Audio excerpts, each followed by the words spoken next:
Avertissement. Cette émission est le résultat de l'enregistrement d'une discussion semi-préparée n'ayant fait l'objet d'aucun montage et de très peu de coupures. Les opinions et commentaires émis par nos invités leur appartiennent et ne reflètent pas nécessairement la pensée des collaborateurs de Connaissez-vous. Nous préférons vous en avertir.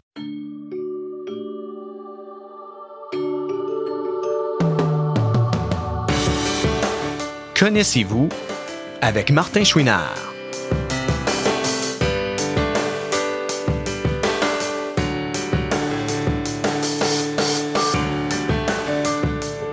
Cette semaine, Martin rencontre une journaliste terrain, Jessie Archambault. On l'entend et on la voit régulièrement à Mi-Télé.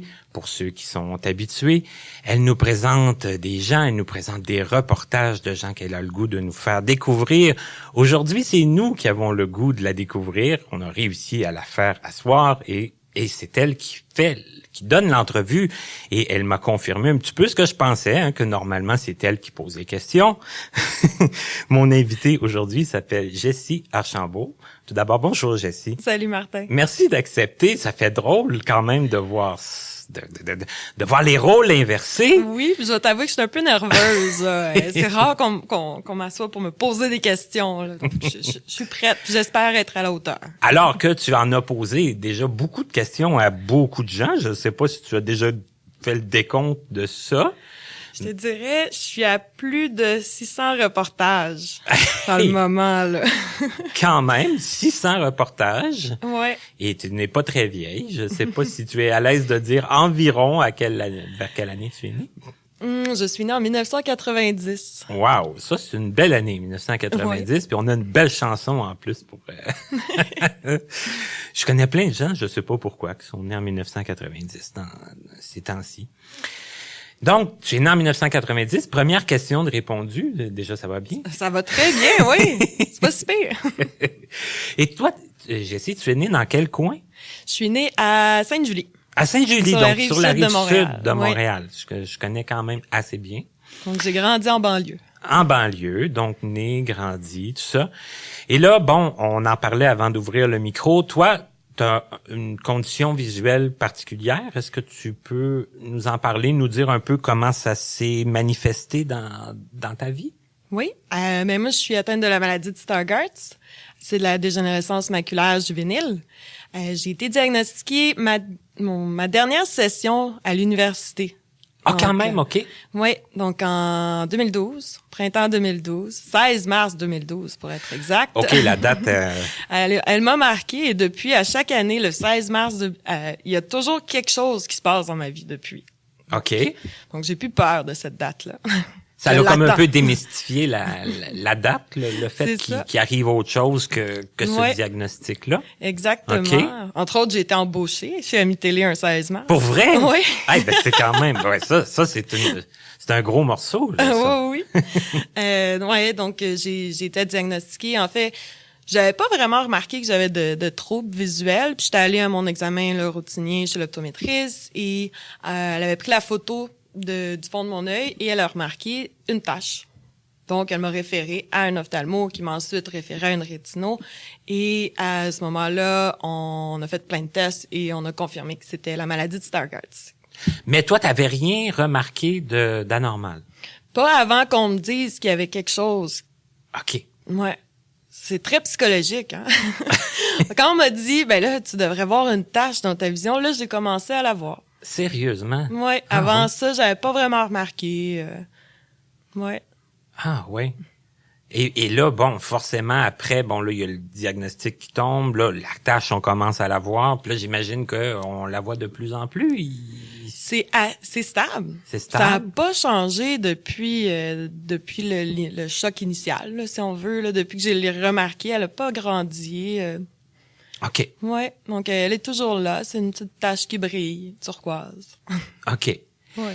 Mais là, on parlait quand même que, bon, peut-être tu pourrais nous parler des symptômes un peu de la maladie. Est-ce que c'est comme on parlait de l'éblouissement, est-ce que ça a un lien? Est-ce que... Oui, ben dans le fond, la maladie de Stargardt, la façon comme on l'a expliqué, c'est un gène qui fonctionne plus dans l'œil. Et le gène, on me l'avait comparé, puis ça m'a vraiment marqué. Je trouve que c'est très simple à expliquer. On a comparé le gène à un camion de poubelle. Donc, la nuit, le camion de poubelle passe dans ton œil, il ramasse là, tous les excès de vitamines et tout ça. Mais moi, mon gène, il veut pas ramasser la vitamine A. OK, lui, il a décidé donc, il la laisse là. Il la laisse là. C'est ça. Okay. Ça s'accumule, c'est ça qui fait une tâche, finalement. C'est toute l'accumulation de la vitamine A. Oui, c'est comme ça qu'on m'a expliqué. Ça m'a vraiment marqué. J'ai trouvé que c'était simple comme explication. C'était pas trop médical. Ouais.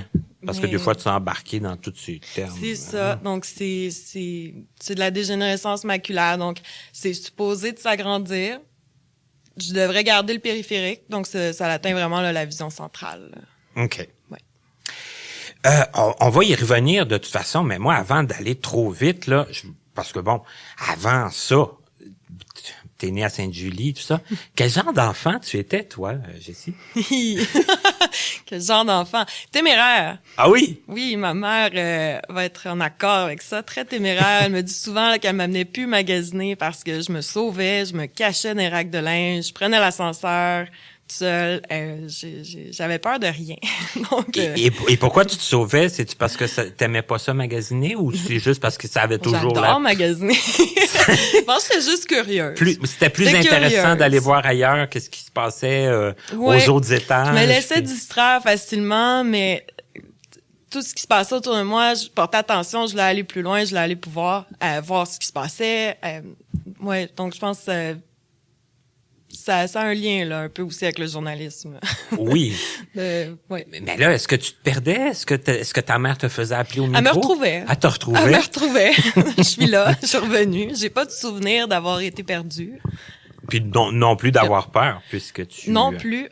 Puis on m'a pas raconté d'histoire que j'ai disparu pendant 24 heures, là, donc ça va bien. Et ça, à l'école, est-ce que c'était plus compliqué? Parce que bon, à l'école, faut rester assis, faut rester dans la classe. Oui. Est-ce que tu te cachais à l'école aussi? Non, mais j'ai toujours aimé l'école. OK. Donc, oui, mais t'aimais magasiner. Aussi, mais l'école, j'ai la soif d'apprendre, j'étais nerd. J'étais vraiment ah oui, t'étais nerd. dans les bonnes élèves. J'étais dans les bolés. OK. Oui. Donc, rester en classe, participer, faire mes devoirs, là, il y avait pas de trop. J'ai toujours aimé. Est-ce que t'aimais tout ou c'était quoi que t'aimais le plus? Au primaire? Ouais. Au primaire, qu'est-ce que j'aimais le plus? Je pense les maths. Pas vrai? Bon. Ouais. OK. Ouais, mais mon père c'est un homme de maths là. Fait que OK. J'aimais ça revenir à la maison et faire mes devoirs de maths avec mon père. Donc ton père s'impliquait dans les devoirs. Pour les maths. Pour les maths. Ton père avait vraiment un métier en direct avec les mathématiques? Il était arpenteur géomètre. OK. Donc tout ce qui est formule là, puis algèbre puis le reste là. Et puis là, bon, tu sais, je veux dire, l'algèbre, on est rendu quand même dans les maths assez poussé, là. C'est pas tout le monde non plus. Bon, je faisais pas l'algèbre au primaire, là. Non, mais je veux dire, quand t'es arrivé, tu devais pas être l'enfant qui disait, oh mon Dieu, je sais pas comment je vais faire mon devoir le soir parce que personne va pouvoir m'aider ou m'expliquer ou quoi que ce soit. Ça a quand même ça de rassurant. Oui. Puis si en plus ton père, ben, il t'aidait, ça fait que c'était quand même bien. Oui, c'était pas toujours le meilleur là pour aider. S'il nous écoute, il va peut-être se rappeler une couple de fois qu'il y avait des frustrations là, mais à cause de quoi? À cause de la façon qu'on expliquait. Je comprenais pas. C'était pas comme les questions. C'était pas expliqué exactement comme les professeurs expliquaient tout ça. Hein. Ta mère, elle, qu'est-ce qu'elle faisait comme ça par curiosité? Ma mère, elle était maman à la maison. OK. Jusqu'à ce que j'avais 8 ans quand elle est retournée travailler. Puis est-ce que t'es enfant unique? Non, j'ai un petit frère. Plus jeune que toi? Oui, c'est sa fête aujourd'hui. Ben, bonne fête, le petit frère. OK. Donc, bon, maman à la maison, papa, tout ça, dans les mathématiques, tout ça. Bon, là, c'est le primaire, les mathématiques, c'était quelque chose que t'aimais. Qu'est-ce que t'aimais moins? Est-ce qu'il y a une matière que c'était plus difficile de rester assise? Le français. Ah oui? Ouais. OK, ça va pas trop en lien avec le journalisme, là. Non, mais tu vas le comprendre plus tard. OK. Dans ma vie. Ouais, j'ai hâte de Mais comprendre oui, ça. non, les participes passés, la grammaire, je n'ai OK. jamais compris. Les règles, puis tout ça. Ceux là. qui ont échangé des courriels avec moi vont probablement pouvoir...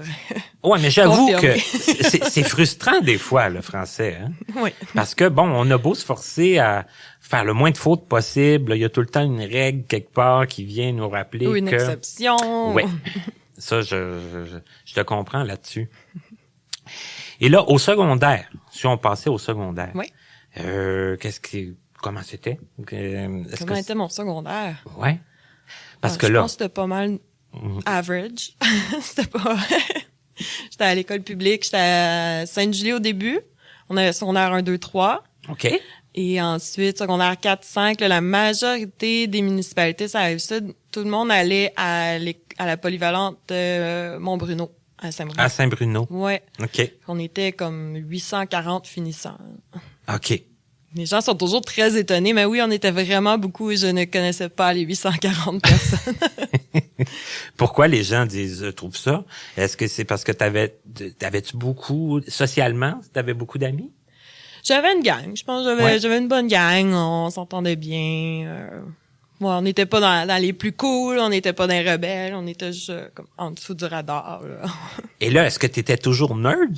Ah oui, Oui? toujours. Et je suis restée nerd. OK. Ouais. C'est rare quand même, les gens qui disent ça avec autant de... Ah non, je suis fière, moi, d'être nerd. J'aime ça, apprendre.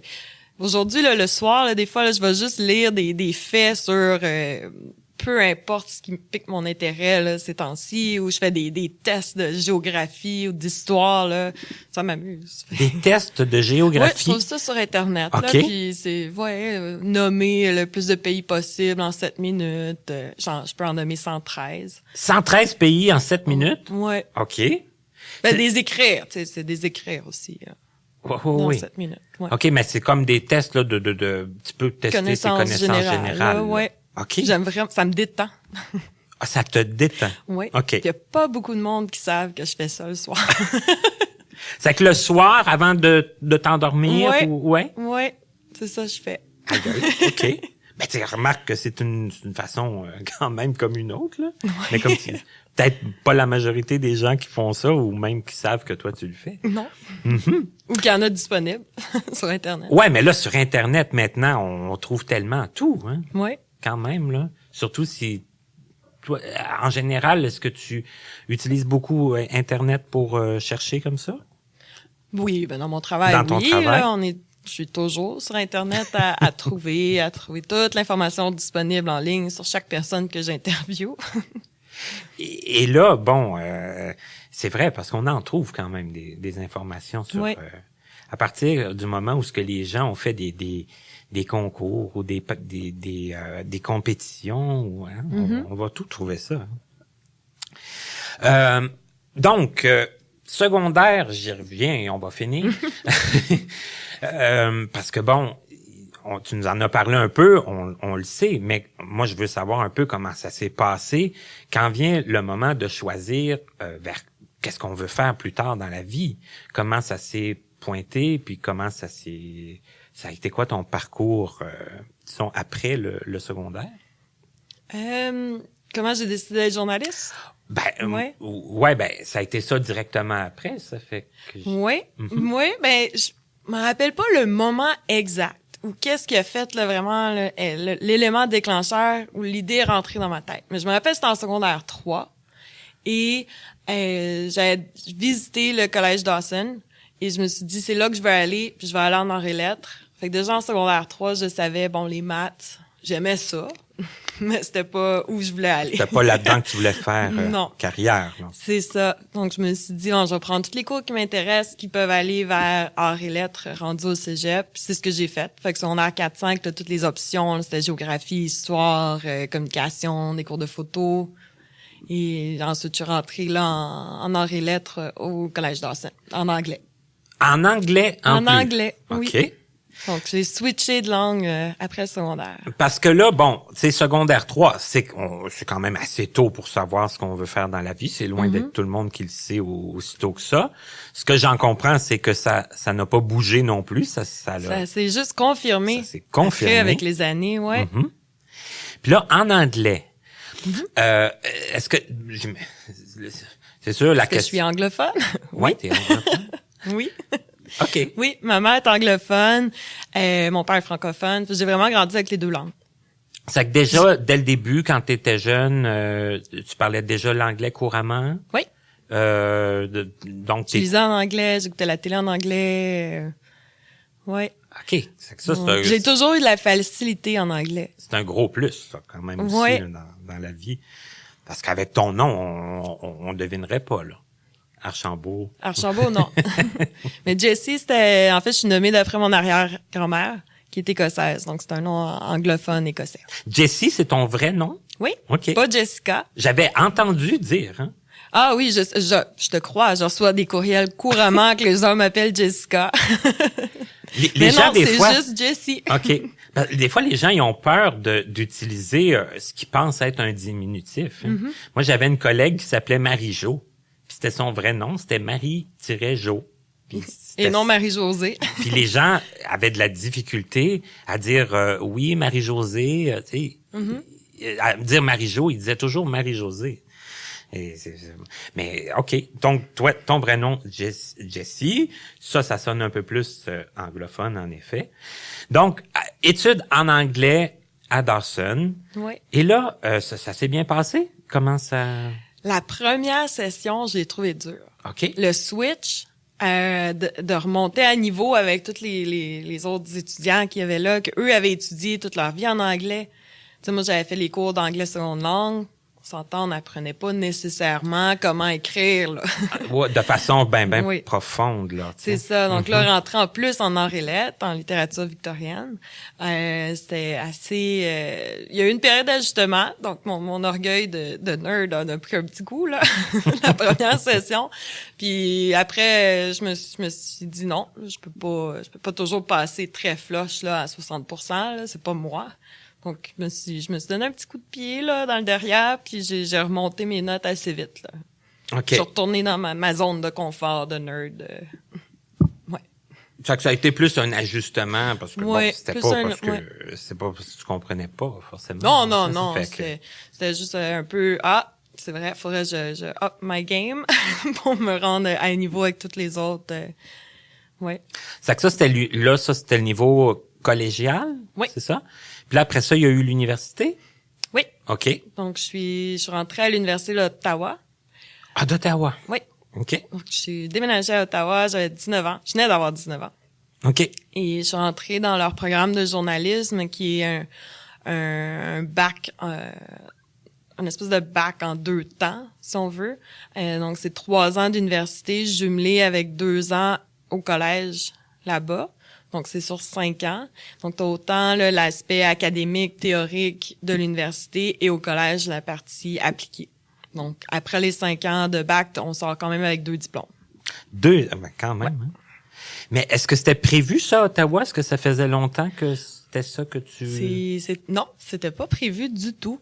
Je m'étais essayée à Concordia, parce que Concordia est très réputé là, en anglais pour le programme de journalisme, mais c'est très contingenté aussi. Et je m'étais essayée aussi à Sherbrooke. Et puis après ça, je me suis dit, je vais aller un peu voir en Ontario. Tu sais, j'avais le goût de dire, j'ai une raison de déménager, de vivre par moi-même. Si je reste à Montréal, va faire... J'ai moins de raisons, mettons, de déménager. Tu voulais t'éloigner un peu? Tu voulais... C'est ça. Je m'éloignais un petit peu. Puis là, j'étais tombée sur le programme à l'Université d'Ottawa. Puis je trouvais intéressant la façon que c'était divisé, que oui, il y avait à la partie collège, il y a des stages, c'était très appliqué. À l'université, c'était touche à tout. Donc, sur les 3 ans d'université, j'avais des cours dans tous les domaines pour avoir vraiment une bonne base de connaissances générales.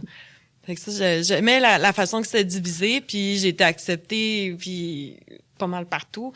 Puis il fallait que je fasse un choix. Donc après mes listes pour et de contre très calculées, là, c'est Ottawa qui a gagné. Parce que c'est ça, là, quand on fait des demandes partout, puis qu'on est accepté à peu près partout. Faut faire un choix, oui, là. Le choix se fait pas par lui-même nécessairement. Ça fait que... Et là, bon, déménagement à Ottawa. Ottawa, c'est bien parce que c'est pas si loin non plus de Montréal. Non, ça se fait bien, oui. Mais ça a été comment, admettons, socialement? Ah, j'ai adoré. Oui? La première année, j'ai habité dans les résidences de l'université. Je me suis dit, ça va être ma chance de rencontrer des gens. Si j'en rencontre pas dans les salles de classe, ben j'habite avec. C'est la plus petite résidence, c'est la résidence Leblanc, on était 140. OK. Donc c'est pas beaucoup là comparé aux autres résidences qu'il y avait sur le campus, avec une cuisine communautaire, commune. Donc c'est super facile de rencontrer les gens. Je me suis fait plein d'amis qui eux ensuite se sont fait d'autres amis. Donc on avait ma vie sociale a vraiment grandi rendu à Ottawa. Donc, ça a pas été un problème. Puis, non, du tout. Est-ce qu'on s'en fait aussi dans les classes ou si c'était vraiment plus à... Quelques-uns, mais je dirais la majorité là, des bons amis que j'ai eus à Ottawa, en tout cas pour la portion université, c'était plus des gens de la résidence. OK. Ouais. Parce que là, t'arrives le soir, puis là, les gens sont là. C'est le party. Puis c'est vraiment comme ça, c'est le party beaucoup? C'est jeudi à dimanche, je te dirais, ouais. OK. Le début de semaine, un peu plus calme. Un petit peu plus calme, faut se remettre de notre longue fin de semaine, tu sais. OK. Ben, toi, ça t'a pas empêché d'étudier puis de performer. Non, mais moi j'avais l'avantage aussi parce que j'arrivais à l'université en Ontario où tous mes confrères, eux, arrivaient directement du secondaire.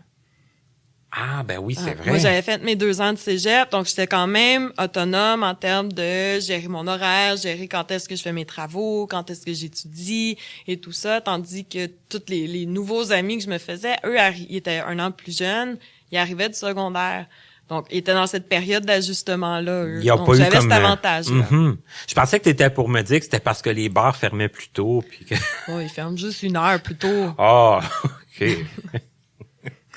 On est aussi, là, à Ottawa, on n'oublie pas, c'est collé sur Hull-Gatineau. Oui, donc, c'est vrai. Facile de juste traverser après pour cette dernière heure. Effectivement.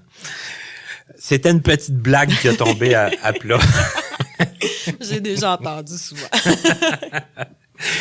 Et là, bon, la partie plate un peu, on revient dans le fond au diagnostic là, qui est arrivé pendant l'université. Oui, dernière session. Dernière session. Dernière session. Est-ce que ça l'a beaucoup été, est-ce que ça l'a beaucoup compliqué les choses? Est-ce que ça... Ce qui a compliqué le plus, là, pour vrai, c'est mes rendez-vous étaient toujours le vendredi après-midi. Tes rendez-vous médicaux? Oui, que j'avais eu au début comme en janvier puis en février. Ouais. Okay. Avant le diagnostic. Okay. C'était toujours le vendredi après-midi, puis c'était le cours, c'était un séminaire de communication organisationnelle mixé avec la politique. C'était un des cours les plus difficiles. Mais là, j'en manquais plusieurs, mettons. à cause des rendez-vous toujours, puis il fallait toujours que ce soit les vendredis. Les vendredis. Donc, c'est là que j'ai trouvé que c'était le plus dur, parce qu'après le diagnostic, à chaque fois que j'allais dans le cours, je me rappelais toujours ça, même après le 16 mars. Puis là, j'avais de la misère à me remettre dedans, à rattraper, mais j'ai quand même passé le cours. OK. Au bout de la ligne, j'ai passé le cours. Ça a été plus une question de logistique qu'une question de... Parce que moralement, ça n'a pas été trop difficile? Ou un peu? Ben, c'est sûr, le choc initial, c'est pas agréable. J'étais avec ma cousine. OK. Émilie, qui habite dans la région. Et quand la spécialiste a dit « Oui, tu as la même chose que ta tante. » Parce que ma tante a la même condition aussi. OK, ça m'a fait un choc. Il y avait quelqu'un dans la famille. Oui, c'est génétique. Qui avait. Oui. OK. Donc, quand, tu sais, c'est sûr, là, sur le coup, là, les sensations m'ont comme, j'étais assis, une chance, sinon j'aurais tombé, là. Mais tout de suite après, ce qui m'a passé dans la tête, je me suis dit, moi, ben, journaliste, c'est pas grave, je suis capable. J'ai besoin de mes yeux, oui, mais pas autant que mon frère, qui lui venait de rentrer à l'école des pompiers. Des pompiers? Et là, on me dit c'est héréditaire. Fait que moi, tout de suite, je me suis dit, oh my God, il faut pas que mon frère, il l'aille. Moi, je peux dealer avec, mais là, lui, son rêve d'enfance, il finit s'il a la même condition. Mais il l'a pas. En date d'aujourd'hui, il l'a pas. Il ne l'a pas. Non, Hey. il est allé faire tous les tests. Ok. Il est correct. Il est fièrement pompier à Montréal. Hey, moi, les pompiers. Bon, moi, je vais ouvrir mon petit côté personnel. J'ai tellement peur de ça, le feu. Il y a eu plusieurs feux chez nous. Oh boy, je pensais que t'allais dire que t'avais peur des pompiers. Non, mais peur non. du feu, je peux comprendre. Non, mais j'ai eu plusieurs feux chez... plusieurs. En tout cas, j'en ai eu 2 en 4 ans dans l'appartement que je viens de quitter. C'est pour ça que j'ai quitté, d'ailleurs. C'est-tu ta faute? Non. OK, en plus.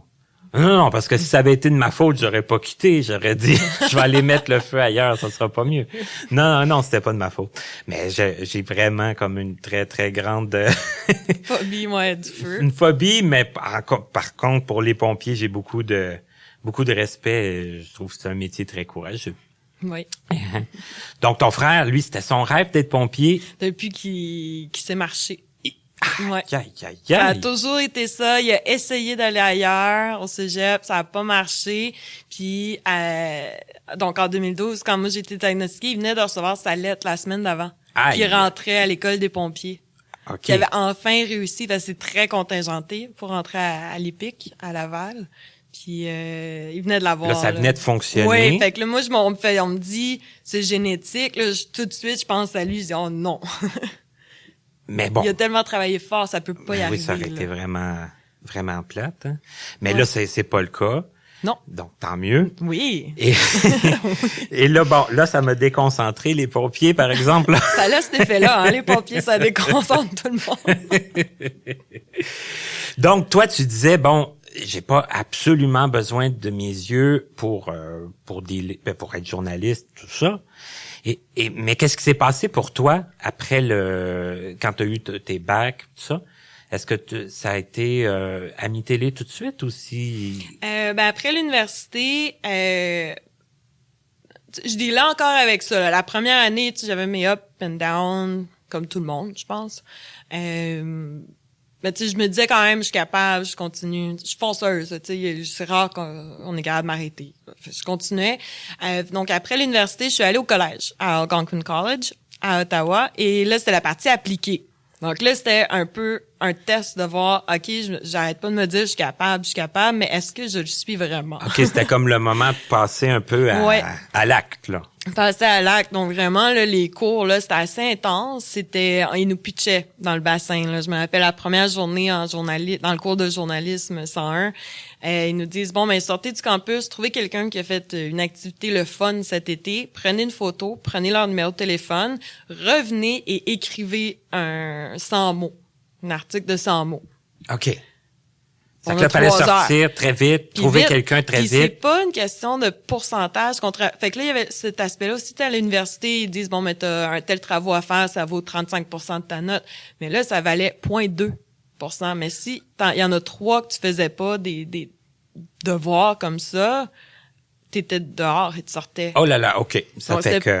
donc Point là, 2, fallait le faire. mais un point 2 qui valait beaucoup plus que ça, là. C'est ça. Donc, fallait le faire, puis fallait pas tricher non plus. Il y en a qui s'étaient essayés, pas moi, mais il y en a qui s'étaient essayés d'inventer quelque chose, qui est comme la pire chose que tu peux faire en journalisme. Donc, c'était un challenge, puis on sort, puis dans les cours de photo, je me rappelle le premier cours de photo, de photographie, le prof, il dit là, si vous voyez pas tel truc dans la caméra, allez vite chez l'optométriste. Là, je lève ma main. Je dis, ouais, parlant de tout ça, j'ai un handicap visuel. Comment qu'on s'y prend dans ce cas-là? Il dit, essaye, fais de ton mieux. Puis finalement, j'adore la photo. Puis Oui. on m'a dit, j'étais pas pire. OK. Ouais, pas dire que je suis bonne, mais j'ai fait une coupe de front page. Mais encore là, bon, corrige-moi si je me trompe, mais souvent, le journaliste va avoir son photographe avec lui. C'est plutôt rare. C'est plutôt rare. Ouais, moi Bon. j'ai étudié en presse écrite. OK. Ouais, donc c'est de plus en plus rare. Souvent, il y a un photographe ou une photographe là, pour les journaux. Ils vont aller faire certains trucs là, où on a besoin du déplacement du photographe, mais la majorité du temps, le journaliste fait autant l'article, les entrevues, la photo, Il va prendre ses photos. du vidéo OK. pour le web, Twitter, Facebook, puis Puis ça, c'est par article, puis tu peux avoir 4-5 articles dans la même journée. Est-ce que tu trouves est-ce que ça a un lien ou pas, peut-être? Je sais pas, pour ça je te pose la question. De nos jours, c'est facile quand même je dis facile, dans le sens que tous ceux qui ont envie de prendre une photo peuvent le faire. On a comme l'équipement quand même plus facilement accessible. Oui. La vidéo, c'est la même chose. Est-ce que tu penses que ça peut avoir joué positivement ou négativement un peu sur le rôle du journaliste? Du journaliste ou du photographe? Ben, des deux, dans le Des fond, deux. puisque là... Ben, je te dirais que le journaliste ou le photographe a la technique, les idées de conception pour tout ce qui est du visuel. Ouais. Quoi faire, quoi pas faire. Si c'est une photo, mettons, un marathon de Montréal, on s'entend, c'est toujours les mêmes photos qui reviennent année après année, et ça depuis des années. Donc, le photographe qui va cette année avec une vraie caméra peut s'amuser sur sa créativité, tandis qu'avec le cellulaire, moins évident. Donc, ça, je pense qu'il y a un avantage à avoir la formation et la technique, mais en même temps, oui, tout le monde pourrait prendre des photos. Puis si on n'a pas accès à une grosse caméra, puis qu'on est témoin de X ou peu importe, oui, c'est faisable. OK. Donc, là, toi, tu te ramasses à devoir, faire du mieux que tu peux pour la photo. Ça, Ouais. ça va quand même assez bien. Mais tous mes profs à Algonquin étaient géniaux. On a commencé, on était 60, on a gradué, on était une vingtaine. Beaucoup qui ont abandonné en cours. Quand même. Il y avait 3 professeurs, puis c'est les 3 mêmes pendant 2 ans. Puis il y avait jamais eu aucun étudiant en journalisme au collège avec un handicap visuel. Donc j'étais la première. OK. Donc tout le monde s'essayait, tout le monde m'aidait quand j'en avais besoin. Donc ça allait assez bien. Et la deuxième session, et on va rentrer dans où est-ce que Ami Télé rentre. OK. La deuxième session, on explorait comment écrire un article à la première personne. Donc se rentrer comme personnage OK. dans l'histoire. Et notre professeur nous disait, il faut que vous ayez quelque chose avec quoi vous avez un lien. C'est quelque chose de personnel, parce que sinon, c'est pas aussi difficile bon cette technique-là de rentrer d'écriture dans ne rentre le pas. jeu si ça nous concerne pas C'est vraiment. ça. Mhm. Et donc ça, c'était au printemps. Donc, j'approchais du 1 an depuis mon diagnostic, et ma prof m'avait demandé, elle dit, est-ce que tu es à l'aise?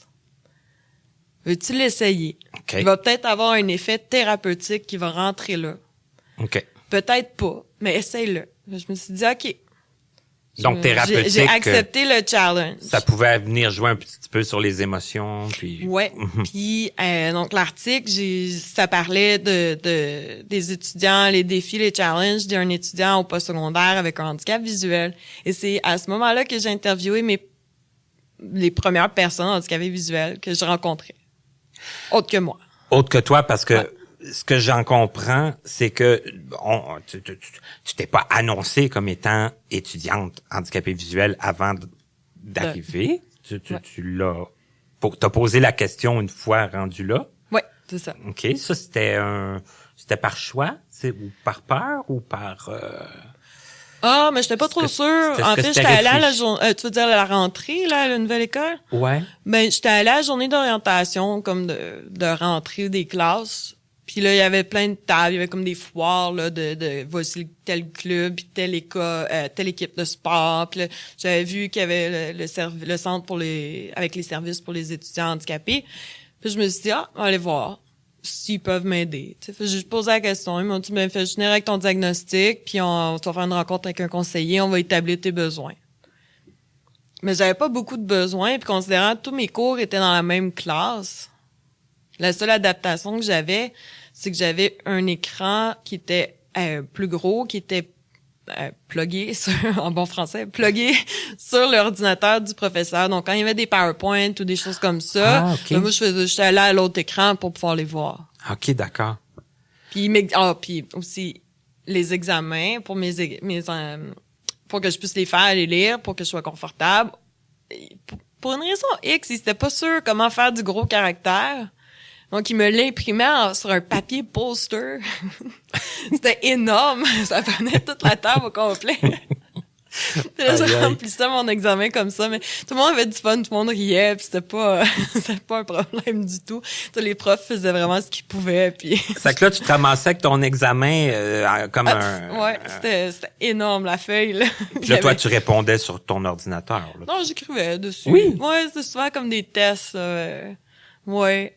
Le seul cours que j'ai eu de la misère, c'était du coding, là, de site web, là, parce que là, il y avait rien d'adapté. J'avais pas vraiment les adaptations, c'était juste un cours une session. OK, puis vous aviez ça dans votre cours de... Ouais, ah, ouais, faut vraiment toucher à tous les aspects. Okay. Tu sais, on peut être apporté à faire du contenu en ligne, faut savoir comment le rentrer, comment tout le faire.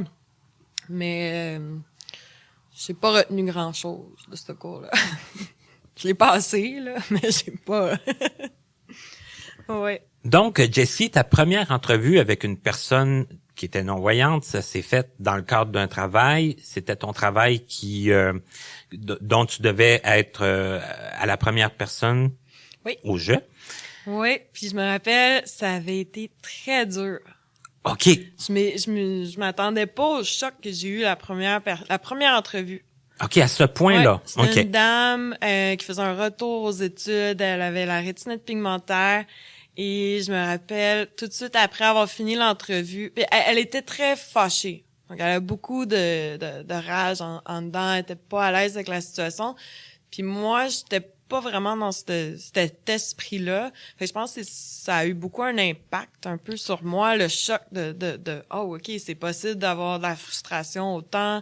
Puis une fois que l'entrevue a été finie, je suis retournée, on a notre petite salle là, du journal étudiant. Puis je suis allée là, il y avait une gang qui était là, d'autres étudiants, puis je me suis mis à pleurer.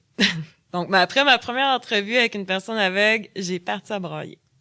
Et là, la dame, elle était fâchée à cause de la situation. Oui, elle avait pas vraiment accepté, fait le deuil. Elle avait beaucoup de...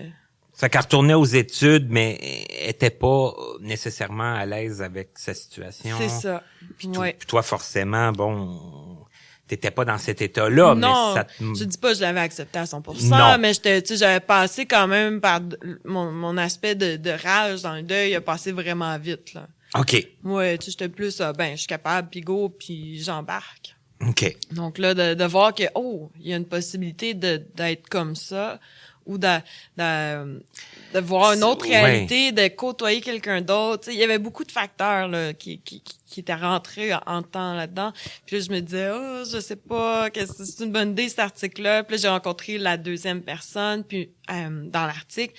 Lui était plus up la vie aussi, donc là, ça m'a comme rassuré que, OK, bon, il y a des variantes, là. OK, t'avais plusieurs personnes à rencontrer dans le même article. Oui. C'est que là, t'avais pas un article de 2000 mots à faire sur une dame Non. fâchée. J'avais de la variété, j'avais des spécialistes. J'étais allée chez INCA à Ottawa la première fois. OK. Et une fois que l'article, je l'ai donné, là, c'était juste un devoir, ça allait pas être publié nulle part, mais ma prof a tellement trippé, elle m'a vraiment encouragée à faire un pitch pour qu'il soit publié. Et il a été publié pour Glue Magazine, qui est un magazine étudiant pour le postsecondaire à Ottawa. OK. Et donc, il a été publié et c'est là que j'ai reçu une invitation Twitter. On m'a trouvé sur Twitter, c'était Karen McGee, la manager du bureau de AMI, donc le pendant anglophone de Ami Télé, qui voulait me rencontrer. OK. Ouais, donc ça s'est fait vraiment comme un peu de nulle part. Puis rapidement aussi. Vraiment rapidement, j'étais encore à l'école. Et on a jasé un peu, j'ai participé à un panel sur le futur de la télévision. Elle m'a invité à faire des screen tests. J'avais pas encore eu mon cours en télé. Et j'avais eu la job j'étais pigiste pour AMI. Au bureau d'Ottawa.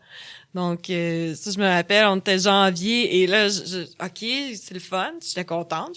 J'avais une opportunité d'emploi dans le métier que je veux faire, c'est génial. Mais là, j'avais pas de cours, là, j'ai zéro formation en télé. Je connais pas la télé, là, à ce moment-là.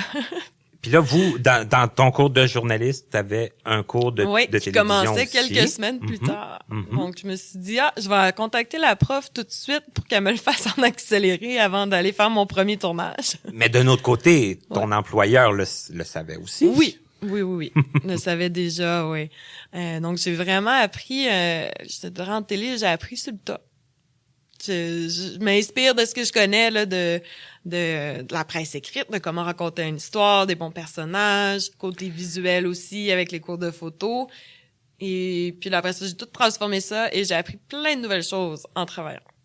Parce que c'est sûr que là, quand tu arrives en télévision, c'est sûr qu'il y a d'autres aspects qui entrent là. Tu sais, oui. Je sais pas, j'ai jamais suivi de cours de télé, mais j'imagine qu'ils doivent vous montrer, ça doit être assez large là, ce qu'ils vous montrent là-dedans. Oui, mais c'était beaucoup dans la présence on cam, les bruits de bouche, ne pas faire de bruit de bouche, le jargon technique aussi. Qu'est-ce qui est quoi, qu'est-ce qu'on veut dire, qu'est-ce qu'il faut prendre en considération de plus en télé versus en presse écrite. Donc, le cours était c'était un cours de 6 semaines à l'école, là, qui était vraiment axé sur qu'est-ce qui est d'extra là, en télé ou qu'est-ce qui est très différent, mais c'était de base. Okay. C'était de base. Aviez-vous un cours de radio aussi? Oui, j'ai aussi fait un cours de radio et parce que là, il y avait d'autres personnes handicapées visuelles du côté de radio au collège. Entre autres, un qui venait de graduer, ça faisait quelques années, qui est devenu mon mentor. Pendant que j'étais encore à l'école, c'était le seul autre qui était côté plus journalistique qu'on connaissait, qui avait un handicap visuel, Dave Brown. Je le salue parce que maintenant, c'est un de mes collègues. Il travaille aussi pour AMI, mais du côté anglophone. Okay. Donc, on a été appelés à travailler ensemble très souvent après. OK. Et là, la télé, tu l'as appris un peu sur le tas, tout ça. Mm-hmm. Là, tes premières expériences de travail en télé, ça a été... Okay, ça, c'est l'histoire que j'aime le plus raconter. Mon premier tournage à vie. Premier tournage. Et je sens que je vais aimer ça aussi. J'avais quel âge? J'avais comme 22 ans. Okay. Je savais pas trop dans quoi je m'embarquais. Le premier tournage, la première personne que j'ai interviewée, c'est le big boss de Ami. Bon, rien de moins. Rien de moins. Puis là, il me salue, il me dit bonjour, il me dit ça fait combien de temps t'es avec nous? Je savais de 1 heure. Puis encore aujourd'hui, des fois, on en reparle, puis c'est très drôle. La deuxième personne, la même soirée, donc j'interviewe le big boss, David Harrington. Tout de suite après, c'est le lieutenant-gouverneur général de l'Ontario. C'était 2 gros noms dans la communauté, puisque c'était l'honorable David C. Onley, et il était en fauteuil roulant. Okay. Aussi. Donc, dans le monde du handicap, en Ontario, c'était les 2 gros noms. Là. Mais somme toute, ça s'est bien passé? Je me rappelle plus. J'étais tellement nerveuse, ça a passé vite, là. Donc, autre que le choc de voir, OK, j'interviewe le big boss, là, oups, j'interviewe le lieutenant-gouverneur général, comme... le reste de la soirée, je me rappelle plus. Je pense que c'était un gala après un match de curling. Quelque chose comme ça. OK. En tout cas, ça a dû être quand même somme toute positif. Ah oui. Puis je pense que j'ai fait une OK job parce que je suis encore là. Et ça, c'était vraiment... avant même que Ami Télé en français soit pensé. On se posait la question récemment, parce que Ami Télé... au Canada, ça c'est arrivé en quoi, 2014? Ami, Accessible Media, là, vraiment à la radio, en anglais, ça a commencé en fin des années 80. OK. Je me semble 2006-2007 à la télé, en anglais. Et en français, on est arrivé en ondes, on est arrivé le 16 décembre 2014. C'est ça, juste avant la fin de l'année 2014. Oui. OK. Oui. Puis moi, j'ai été embauchée. J'ai commencé la journée après ma graduation. OK. La journée tout de suite après, je commençais temps plein à produire des reportages, des tournages.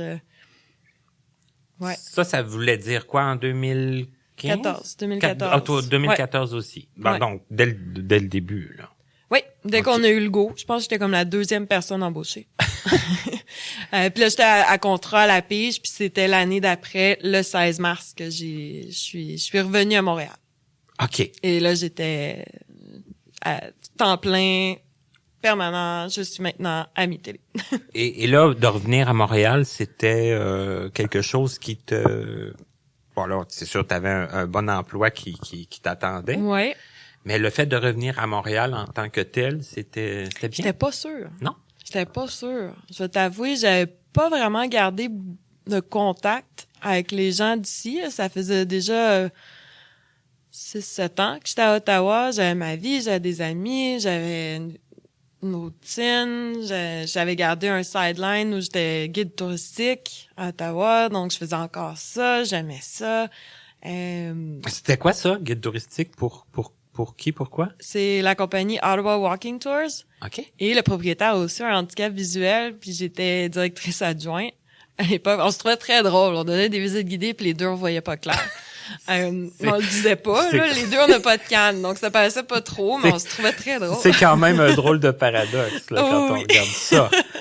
Bon, c'était des visites à pied, là, c'était des excursions de 2 heures où on allait voir vraiment les points saillants historiques de la ville d'Ottawa. Donc, je connais très, très bien l'histoire de la ville. OK. Donc, retour quand même à Montréal, Oui, pas trop certaine. pas trop certaine. Le travail, ça allait bien, ça roulait. Côté vie sociale, moins. J'ai réalisé que en tant qu'adulte, sur le marché du travail, c'est pas super évident, se faire des amis.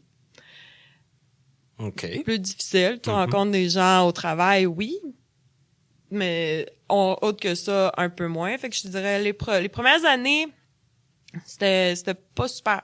C'était pas super facile. OK. Mais là, j'ai trop à faire à mon agenda. Je me plains pas, là. Je suis très contente. J'ai un bon cercle d'amis. Mais c'est l'effet contraire. Je me sens comme je fais partie, là, de Montréal. OK. Ouais. OK. Et là, moi, ton emploi à mi-télé, ça m'intéresse. Je veux savoir, est-ce que, premièrement, entre 2014 et là, on est 2019, est-ce que ça l'a beaucoup changé ou si... Ça a tellement grossi. C'est ça, hein? Oh, wow. Au début, là, me semble, j'étais une des premières en production. Il y avait juste ce que je faisais, puis j'en faisais, mais j'en faisais pas tant que ça, là. Je suis juste une personne, quand même, en termes de production originale, tandis que là, on a des documentaires de toutes sortes sur plein de sujets qui sortent. On a des producteurs externes. L'équipe d'Ami Télé, on était 7, 8. Maintenant, on est presque 20. Dans le bureau ici, l'émission Ça me regarde, ça a beaucoup évolué depuis la première saison. Et C'est rendu à quelle saison? on vient de terminer saison 5. Voilà, OK. Puis vous faites plusieurs émissions par année, là, il y a pas beaucoup de congés. Là. On a 44 émissions. Ah, sur 52. Originales, on a 4 épisodes qui sont les meilleurs moments. OK. Qui sont un peu là pendant le temps des fêtes, l'été, puis il y a juste 2 semaines de reprise sur un an. Aïe, aïe, aïe, Ouais. c'est une grosse... Ça fait assez intense, ouais. Mm-hmm. Ça fait qu'on chambre pas, on manque pas de travail ici. Et ça ressemble à quoi une journée de travail de Jessie Archambault? Moi, ou une semaine de travail, même. Ouais, peut-être une semaine, c'est plus facile, Ouais. parce que toutes mes journées sont tellement différentes, là. Et là, pas pendant l'été, parce que là, pendant l'été, c'est un peu plus calme. Oui. Mais, tu sais, dans les... J'en profite. J'en profite un peu. Mais une semaine typique, bon, dans la règle générale, je fais peut-être 2 à l'occasion 3 reportages par semaine, donc des tournages externes qui peuvent aller, on peut se rendre jusqu'à Sherbrooke, Drummondville, on se déplace, on est sur la route. Et bon, ben pour chaque reportage, faut que je les prépare, hein. Pour tous ceux et celles qui ont participé, faut que je les prépare. Donc de faire des pré-entrevues téléphoniques, de trouver le temps, de trouver le bon angle, être sûr qu'on valorise bien la personne qu'on s'en va rencontrer, qu'on n'échappe pas quelque chose qui pourrait être super intéressant à notre public aussi.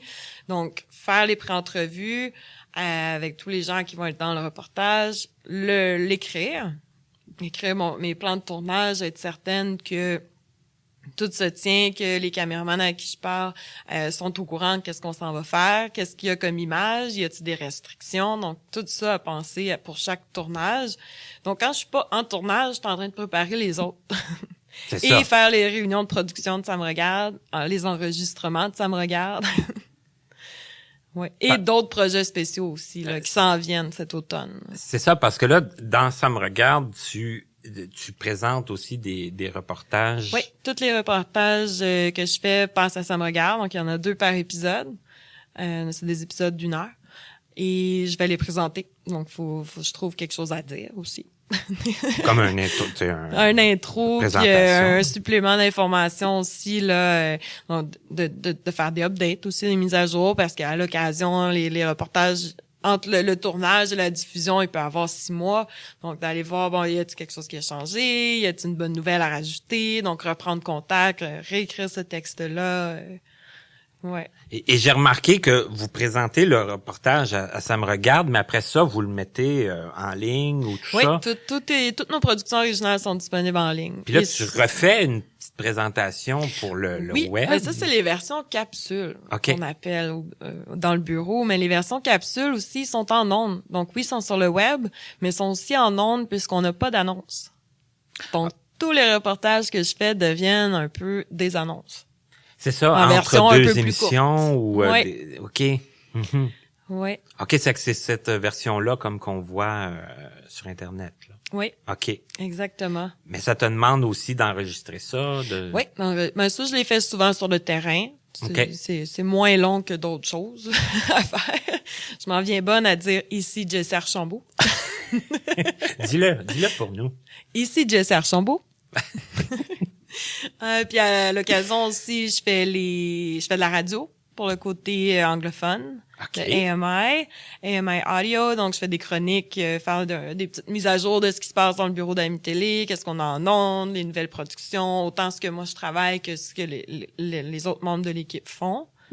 Et je fais aussi des calendriers d'événements qui passent tous les jours en ondes. Ça aussi, il faut enregistrer ça.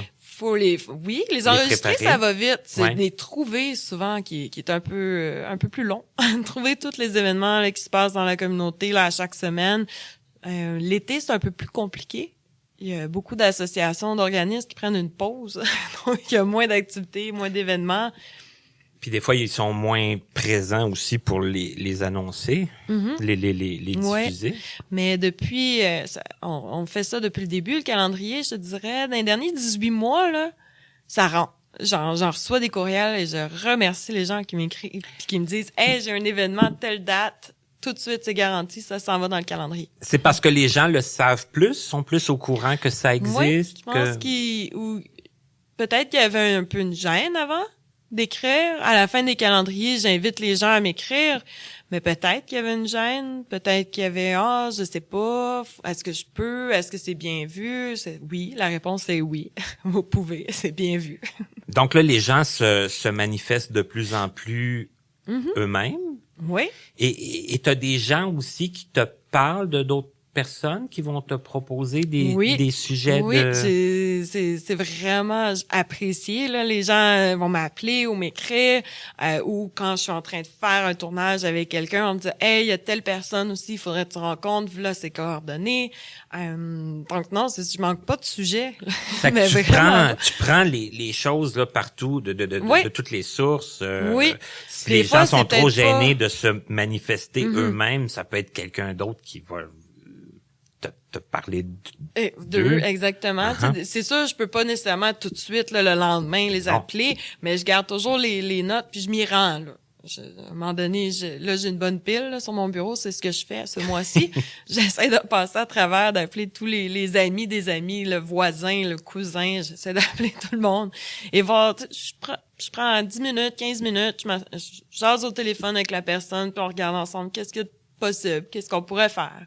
Que ce soit un passe-temps, un hobby, du bénévolat, du travail, juste un message que la personne veut lancer, comment on peut spinner ça en tournage. Donc, toujours moyen, là. Donc, les gens peuvent continuer aussi à le faire là pendant l'année qui s'en vient, tout ça, des activités dans leur communautés, dans leurs associations. Oui. Je sais que nous, on en a bénéficié d'ailleurs avec l'Association des aveugles de la Rive-Sud, tout ça. On a eu notre 40e qui s'est fait. Oui. Tout ça, ça a été... Et vous êtes venus une couple de fois à Longueuil d'ailleurs. Hein, Oui, faire oui, à la journée amicale. La journée amicale. Oui.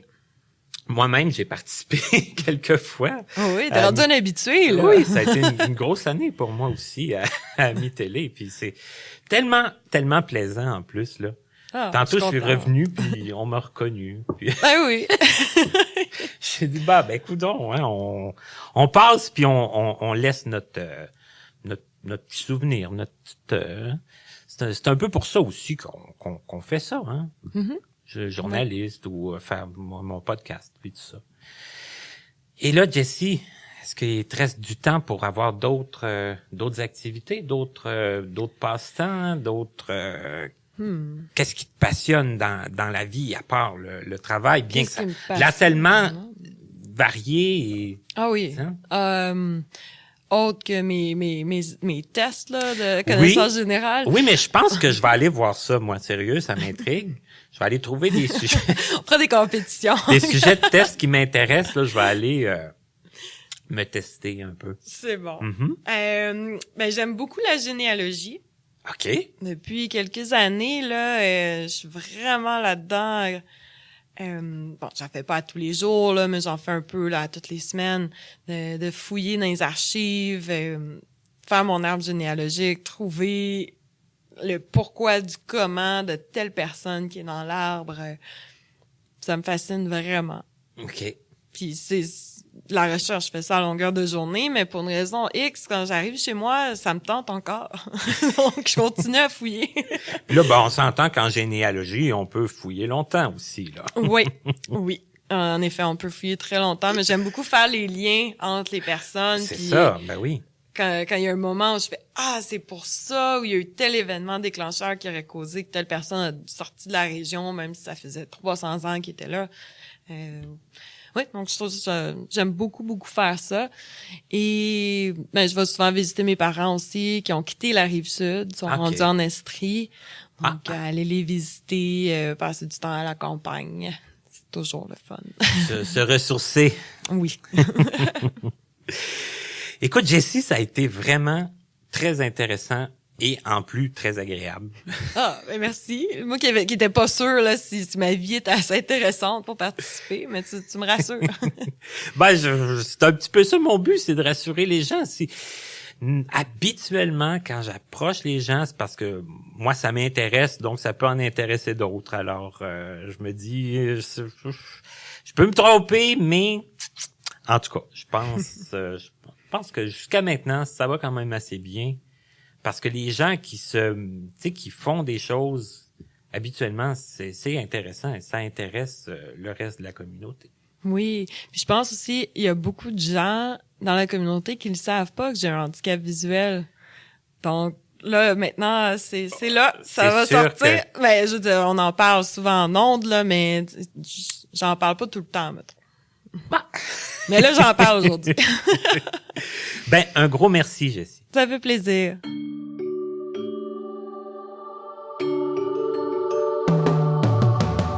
Vous venez d'écouter Connaissez-vous avec Martin Chouinard. Présentateur, Stéphane Pilon en collaboration avec Papillon Sonic. Voix du générique, Joel Pucci. Notre site web est toujours disponible au www.martinchouinard.com. Notre adresse courriel est connaissez-vous2017@gmail.com sans tiret. Nous attendons vos commentaires et suggestions. Un immense merci à la compagnie Point par Point Incorporée, l'Association des aveugles de la Rive-Sud, AARS, ainsi qu'au Regroupement des aveugles et amblyopes du Montréal métropolitain, RAAMM, de nous prêter gracieusement leurs locaux pour l'enregistrement de certaines de nos émissions.